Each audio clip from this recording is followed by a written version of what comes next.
Tak, yang penting sholat selesai. Apakah terkoneksi dengan Allah atau tidak itu perkara lain. Nah, karena itulah kemudian diikat di ujung ayat itu ketika sholat disebutkan innas sholata.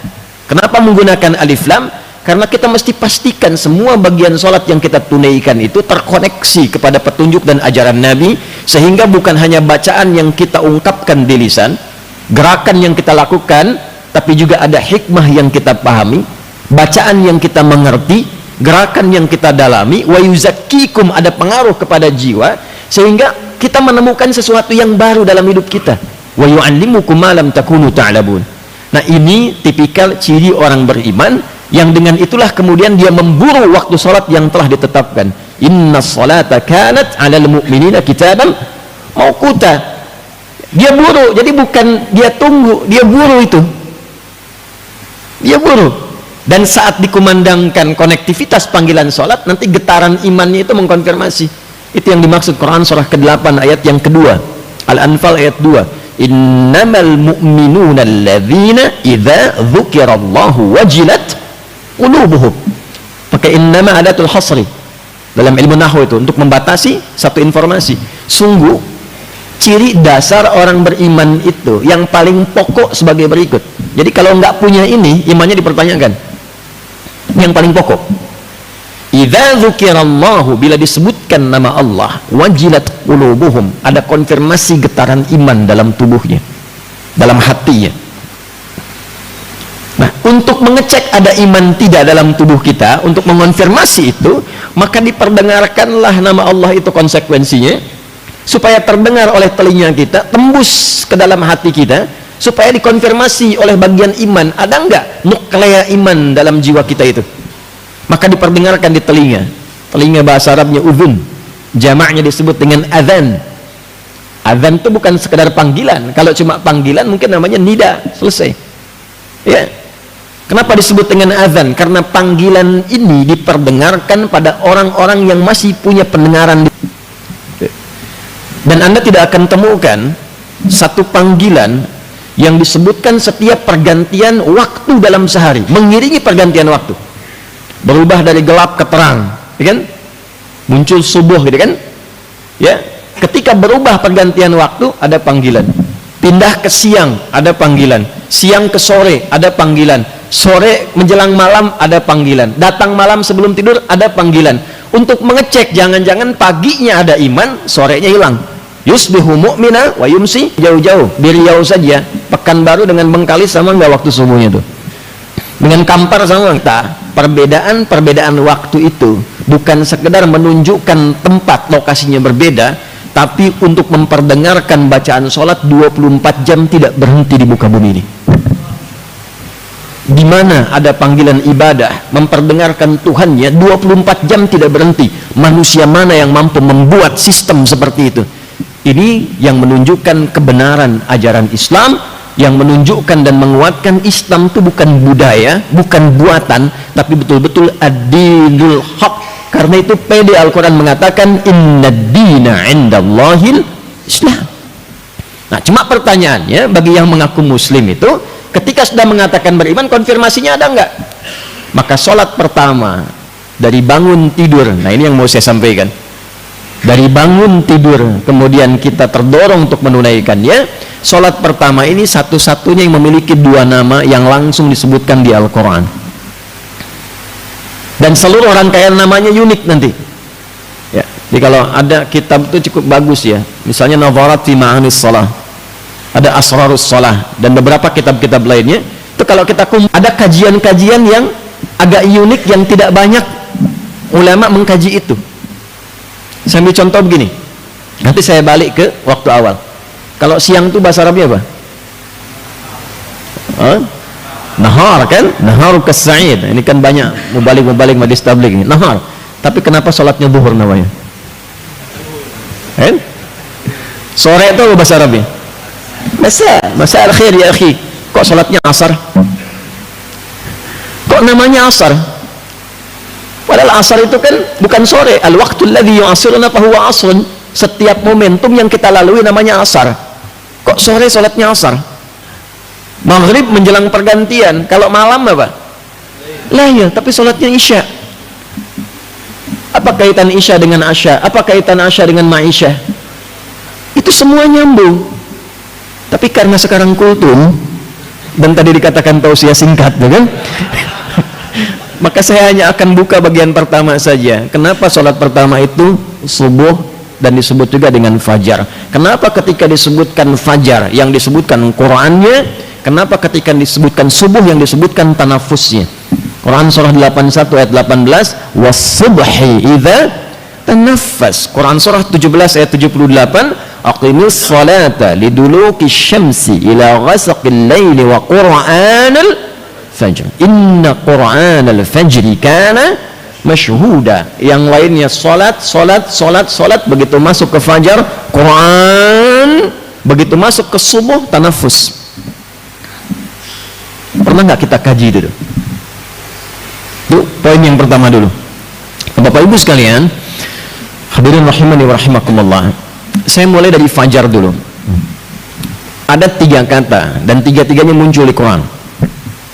1 fajar, 2 infajar, 3 fujur. Ya, fajar, infajar, 3 fujur. 3-tiganya punya akar kata yang sama, berasal dari huruf fa, jim, dan ra, yang asal mula katanya adalah sesuatu yang memancar, ya, terhadap respon dari satu hal. Jadi ada satu pancaran, ya, untuk merespon satu hal, keluar pancaran itu. Jika yang dimaksud responnya fisikal, keluar memancar secara material, itu digunakan kata infajar namanya. Contoh gini, Umri mau bor air nih, aksi sosial misalnya ke satu daerah, mau bor air. Ketika dibor, airnya keluar, memancar kan ke atas. Nah, itu namanya infajar, materinya keluar. Ya, contoh Quran surah kedua ayat 60. 12 kabilah sukizatmu supaya mengeluarkan 12 mata air langsung, supaya nggak rebutan 12 nih. Maka turunlah firman Allah, pukulkan tongkatmu yang kayu ke batu itu untuk menunjukkan ini mukjizat. Kayu sama batu kuat mana? Batu. Tapi untuk menunjukkan tongkat ini ada mukjizatnya, pukulkan kayu ke batu, yang pecah batunya nanti memancar dari batu itu 12 mata air. Wa idhistasqa Musa liqaumihi faqulna dharib bi'asakal hajar. Asa hajar, bi'asakal hajar. Falfajarat, bukan fafajarat. Falfajarat min husnata asyrata aina, memancarlah 12 mata air. Tongkatnya Musa alaihi salam kayu, dipukulkan ke batu, yang pecah batunya keluar 12 mata air. Anda pengen tes tongkat emas Anda itu mukjizat bukan? Pukulkan ke batu, keluar 12 air mata itu. Pecah tongkatnya. Ya, keluar fajar, infajar. Kalau Anda memberikan respon ke dalam diri, ke jiwa nih, lalu sampainya bukan ke takwa, sampainya ke nafsu, ya, maka ada respon dari nafsu itu keluar. Nah, responnya disebut fujur namanya. Fujur, ya, keluar dari sini kok lihat alas kakinya bagus amat gitu, punya si amat aja nggak sebagus itu misalnya kan. Nah, masuk itu ke nafsu, diprovokasi oleh setan. Kan cuma 2, kalau bukan dimotivasi oleh malaikat, diprovokasi oleh setan. Cuma 2 itu saja. Yang bekerja untuk takwanya itu adalah malaikat, disebutkan 88 kali dalam Al-Quran. Yang bekerja memprovokasi nafsu itu setan. Setan disebutkan 88 kali di Quran. Jadi setiap kali kita ingin mengambil keputusan, yang akan merespon itu hanya 2 kemungkinan. Kalau bukan takwa, itu fujur di nafsunya. Karena itu tempatnya disebut dengan kolbun, karena selalu ada yang koluba, ya, ada dinamika di dalamnya, selalu bergetar, berbolak-balik, karena selalu ada 2 bagian ini. Kalau bukan mengajak, mengejek, ya. Anda kan bangun tidur saja dengar adzan kan 2, putuskan cepat berangkat atau tunggu sebentar, matikan alarm, atur lagi. Kan? Ya. Nah, maka ketika diberikan misalnya respon itu oleh setan, ya, lalu disambut oleh nafsu, itu yang keluar pancarannya fujur namanya, mengeluarkan aura keburukan yang disebut nanti ketika keluar disebut dengan su, Ya, ini yang dimaksud Quran surah ke-12 ayat 53. Wa ma ubarri'u nafsi innan nafsa la'ammaratun bis-su. Bagian mana yang ada di nafas yang ada su di situ, itu yang disebut fujur, lawan dari takwa. Lawan ini, ya paradoks ini ditampilkan di Quran surah 91 ayat 7 sampai 10. Wa nafsi wa ma sawwaha fa alhamaha fujuraha wa taqwaha. Qad aflaha man zakkaha wa qad khaba man dassaha. Kaifal husul ala al-falah biistimali tazkiyah. Bagaimana mendapatkan falah dengan menekan fujur ini supaya tazkiyah itu keluar? Maka diperdengarkan di telinga kita, hayya 'alal falah. Disambut oleh kita untuk fungsi tazkiyah, mengerjakan apa? Salat. Diperdengarkanlah sejak awal bangun supaya tazkiyahnya fungsi, fujurnya ditekan, yang muncul di takwa. Takwa itulah yang nanti akan memancarkan gelombang merespon panggilan azan. Respon itulah yang disebut dengan fajar. Makanya kenapa subuh itu saat panggilan pertama, responnya disebut dengan fajar, untuk memberikan kesan bahwa saat kita mendengar itu ada bagian respon sinyal takwa yang merespon itu, dan ada getaran dalam jiwa kita. Sudah bangun, waktunya kita menghadap Allah. Ditandai dengan cahaya fajar yang muncul secara material, membelah kegelapan malam, memunculkan cahaya terang. Ya, ini bukan ilmu takatik ya, ini ada bacaannya nih. Awas nih, ini saya tidak terlalu senang ngaji dengan pendekatan tafsir medsos. Ya, tak takayuk taktiku, tiktokan gitu kan? Fasbakayu facebooku, facebookan, ya. Talbayatubu, youtuban, instagramayan, instagrimu, instagraman. Muncul semua tuh. Balik ya. Nah, jadi fajar itu menjadi penting karena itu sinyal awal pembuktian kita sebagai insan beriman. Itulah sebabnya kenapa sholat di Quran satu-satunya yang disebut sebagai bagian dari penentu iman. Namanya iman. Zakat tidak disebut iman. Puasa tidak disebut iman. Walaupun dibuka dengan ya ayyuhalladzina amanu, tetap siamnya disebutkan. Tapi sholat ketika disebutkan dia menjadi penentu iman. Al-Baqarah ayat 143 di ujung ayatnya, wa ma kana Allahu liyudhi'a imanakum. Al-farqu bainal mu'min wal kafir tarkus shalah, kata Nabi. Jika Anda ingin cek perbedaan orang yang sudah beriman dengan yang belum, lihat salatnya. Itu. Baik. Saya agak cepat karena tausiah singkat ini. Ketika direspon itu oleh cahaya iman kita yang terpancar, apa yang kita bawa menghadap Allah? Ternyata beda. Nggak sama. Apa perbedaannya? Maka disambungkanlah oleh kita, lompat dulu ke Quran surah 81 ayat 18, was-subhi idza tanaffas, dan aku bersumpah demi waktu subuh apabila tanaffas, semua aktivitas itu dimulai dengan mengeksekusi setiap gerakan-gerakan, rencana-rencana yang sudah terukur dan matang. Jadi Allah itu membuat sistem kehidupan yang terukur dan matang, yang semua makhluk mengerjakan itu sejak subuh dimulai berputar itu. Ya, kalau bahasa kita bersamaan dengan nafas yang mengalir itu, maka kegiatan dimulai. Silakan cek tumbuhan itu mulai mengeluarkan oksigen itu kapan? Subuh. Karbon dioksida diserap, oksigen keluar. Saya buktikan itu di Belanda, Pak. Untuk membuktikan itu, qadarullah waktu di Belanda, di Utrecht. Kalau di sini kan kedengaran adzan. Saat kami di Delft, di Utrecht tepatnya, itu kan ngecek jam berapa subuhnya tuh di Belanda, daerah Utrecht. Qadarullah flatnya itu, apartemennya, itu penginapannya tuh di area-area yang rimbun dengan tumbuhan pepohonan, dekat kanal. Ada 13 kanal yang tersambung ke seluruh wilayah provinsi di Belanda itu. Dan kalau nanti ada waktu main-main ke Delft itu ada tempat VOC di situ. Saya pernah menduduki markas VOC 20 menit tuh. Untuk riset. Itu mohon maaf tuh ya, teman-teman yang kita Majlis Tabligh, kemudian di sini ada teman-teman di Umri. Ini nggak ada 1/5 luas ruangan VOC dari ruang masjid ini. Ruangannya kecil. Cuma di depannya gudangnya besar. memanjang dari kali, yang kali itu menyambung nanti ke Samudra Hindia. Jadi kalau ngambil dari kita itu rempah-rempah, mereka langsung ngambil kapal, itu langsung berhenti depan gudangnya, bongkar muatnya. Tapi poinnya bukan itu. Saya kembali ke Utrecht. Jadi sebelum 5 menit sebelum waktu subuh tiba, saya keluar. Tidak ada segar-segarnya. Padahal semua isinya pohon, dan itu udaranya luar biasa. Begitu masuk ke waktu subuh, itu berubah drastis, segar semua, oksigen muncul. Wasubhi idza tanaffas. Matahari mulai bertugas, kegelapan malam belah, keluar cahaya. Ya, semua bertugas. Anda bayangkan, yang tidak dihisab saja mengikuti sistem yang Allah buat.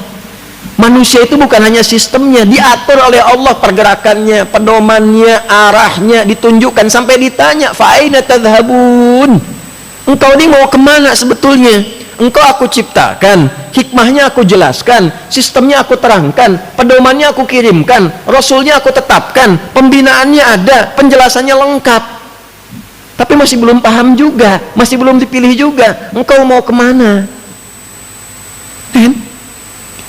Maka ketika datang panggilan itu, kita pun mulai merencanakan, membawa peta hidup, peta jalan kehidupan, bagaimana mengawali kegiatan di hari ini supaya terukur.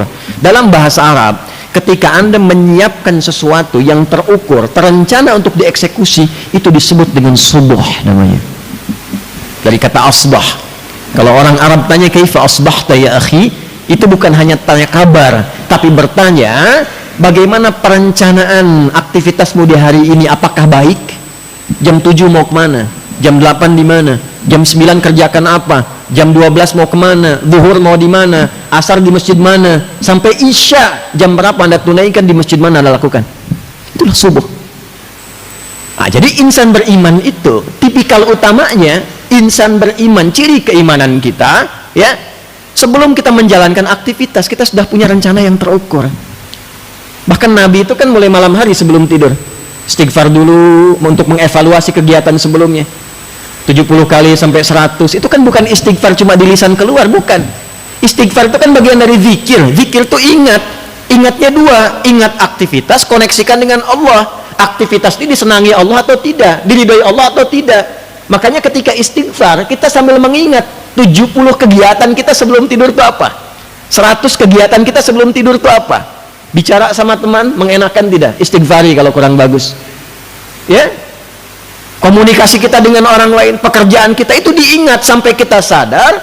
Setelah sadar itu nyaman, hati kita tenang, baru istirahat, maka tidurnya nyaman. Tidurnya nggak ingat dosa, nggak bawa masalah, karena sudah diselesaikan sebelum tidur. Yang lebih bagus sebelum tidur, rencanakan buat besok. Fa idza faraghta fansab. Besok mau ngerjakan apa? Sehingga seluruh yang telah kita siapkan itu, begitu datang panggilan Allahu Akbar, rencana itulah yang kita bawa menghadap Allah, supaya kita sampaikan, kita bacakan agar mendapatkan ridha Allah, taufik Allah, bimbingan Allah dalam sujud kita minta. Itulah sebabnya kenapa sholat pertama disebut dengan fajar dan sholat subuh, dan yang disebutkan bacaannya bukan sekedar sholatnya, untuk bertanya rencana apa yang sudah Anda siapkan di hari ini, doa apa yang Anda panjatkan di subuh ini, permintaan apa yang Anda sampaikan di subuh ini. Itulah sebabnya menggunakan kata Quran. Quran bentuk umum, mencakup dua hal. Satu, bacaan-bacaan umum yang telah kita siapkan. Ada doa apa, istighfar apa, zikir apa yang kita bawa di fajar itu. Pernah nggak kita nyiapkan agenda tuh sebelum kita memulai menunaikan sholat, supaya saat sujud kita minta dimudahkan? Itu rahasianya kenapa banyak sahabat memulai dari masjid aktivitasnya sampai syuruk gitu, baru berangkat, dan nanti sebelum pulang mampir ke masjid. Kalau sirahnya lengkap, ini kalau kita satukan kajiannya, nanti PR nih Majelis Tabligh kalau kita bikin kegiatan pedoman deh, coba kita satukan itu jadi implementasi kehidupan, pedoman hidup Islami sebagai seorang muslim, dari akidah, ibadah, muamalah sampai akhlak tuh. Ya, bagaimana pagi memulai dengan iman. Iman itu dibawa dalam ibadah, dipraktekkan dalam muamalah, dihiasi dengan akhlak. Setiap langkah kita dari ujung kepala sampai kaki, bisa nggak kita mulai itu? sehingga nanti sifat itu terkoneksi dengan Allah yang memberikan kasihnya kepada kita. Sifat ibadahnya merubah kita menjadi abdun, dijamakkan dengan ibad, membentuk karakter sebuah akhlak. Itu yang dimaksud wa ibadur rahmanil ladzina yamshuna 'alal ardi hauna wa idza khatabahumul jahiluna qalu salama. Ibadnya karakter seorang yang menunaikan segala hal atas dasar ibadah, dimiliki sifat kasih yang tersambung idhofah kepada Allah, dibimbing jadi karakter. Jadi melalui karakter moral membentuk karakter intelektual, menghasilkan karakter kinerja. Dari etos dibimbing logos masuk ke patos. Itu gambarannya. Nah, persoalannya dari sekian banyak kita sholat subuh dan fajar itu, sudah berapa banyak rencana yang disiapkan? Berapa yang sudah kita mintakan kepada Allah? Nah, aspek keduanya, Quran juga permintaan itu ketika berjamaah nanti diwakilkan bacaan umumnya oleh imam. Itulah sebabnya kenapa imam kualifikasinya itu spesial, khusus. Karena di antara makna Quran kalau idhafah itu di antara maknanya Al-Quran yang dibacakan. Quran surah 75 ya. Dari ayat kita ambil saja misalnya 16 sampai 18. La tuharrik bihi lisanaka litajala bihi inna alaina jam'ahu wa qur'ana fa idza qara'nahu fattabi' qur'ana wa qur'anal fajr inna qur'anal fajri kana masyhuda. Maka kita punya bacaan yang kita bawa, jamaah di masjid diwakilkan oleh imam. Itulah sebabnya kadang-kadang imam sudah menyiapkan ayat, tiba-tiba saat mimpin bisa berubah itu. Nggak percaya silahkan, bisa berubah. Kenapa? Karena Allah arahkan bacaan itu sesuai dengan kepentingan umumnya makmum. Itulah sebabnya imam berikhtiar. Dicontohkan Nabi sebelum sholat nengok dulu ke jamaah kan, bukan perkara istaqimu dan jamaah jawab sudah tahu. Bukan itu yang penting. Lihat siapa yang sholat, adakah yang buru-buru, adakah wajah-wajah sedih, adakah wajah-wajah yang ikhlas sehingga bacaannya harus surat Al-Ikhlas gitu kan? Nggak kuat berdiri lama kan? Itu semua dilihat. Maka ketika kemudian ada kan yang sebelum itu, lihat dulu, saya itu masuk ke tempat murojaah imam di Masjid Nabawi, undangan khusus ya. Syekh Hudzaifi itu masih murojaah apa, ngecek imam-imam yang lain yang muda-muda setoran sebelum dimulai sholat. Kami diundang masuk, lihat, diskusi. Setelah itu dibawa ke makam Nabi, udah selesai ke Raudhah dan sebagainya. Itu masih murojaah, kan ada CCTV. Kita kan lihat, oh ini makmumnya siapa, gambarannya bagaimana, baru dipilihkan surah sesuai dengan keadaan makmum berdasar gambaran imam. Tapi kadang-kadang ketika itu pun saat mulai bertakbir itu bisa berubah surat yang dibaca. Coba kenapa nggak disambungkan ayat 16 tiba-tiba inna anzalna tuh? Dari surat 2 ke surat 97 kan lompatannya jauh itu. Itu kan nggak tiba-tiba pengen dibaca begitu saja itu. Beda sifatnya itu lain. Nah itu yang saya maksudkan. Ayo coba kita gabungkan 4 elemen ini. Sehingga ketika kita gabungkan, berwujudlah kemudian menjadi bagian manusia yang paripurna. Nah sekarang pertanyaannya, ada nggak bimbingan merencanakan kegiatan untuk menjalani visi hidup dimulai dari subuh? Nah itulah nanti yang akan kita bahas dalam bahasan khusus di sesi Majlis Tabligh setelah ini, supaya nanti kita punya pedoman yang akan ditebarkan kembali sehingga umumnya ya masyarakat Indonesia baik yang tergabung di Persyarikatan Muhammadiyah atau juga yang kawadir yang lainnya bisa mendapatkan manfaat dari kajian-kajian yang bisa kita rumuskan di kesempatan ba'da subuh ini. Saya kira saya mohon maaf kalau tausiah singkat ini tidak begitu singkat, tapi untuk menajamkan apa yang saya sampaikan supaya setidaknya kita bisa memahami dengan lebih maksimal. Subhanakallahumma rabbana wa bihamdika nasyhadu an la ilaha illa anta nastaghfiruka wa natubu ilaik wa akhiru da'wana alhamdulillahi rabbil alamin. Nasrun minallahi fathun qarib wa basyiril mu'minin. Assalamualaikum warahmatullahi wabarakatuh.